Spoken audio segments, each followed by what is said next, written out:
This next operation on this keypad will be setting the keypad up for your preference. Pressing the settings button again, and then get you into the settings program. Scrolling down, we'll highlight keypad and hit the light button again, which is illuminated. We'll bring you into this screen. Pressing the light again will allow you to change between centigrade and Fahrenheit. Hitting the light button again will lock it in.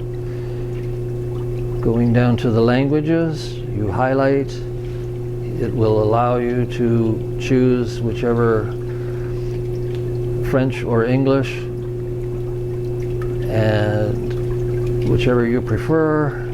Pressing the light button will lock it in, and then pressing the settings key will bring you back to the original screen where you can operate your tub.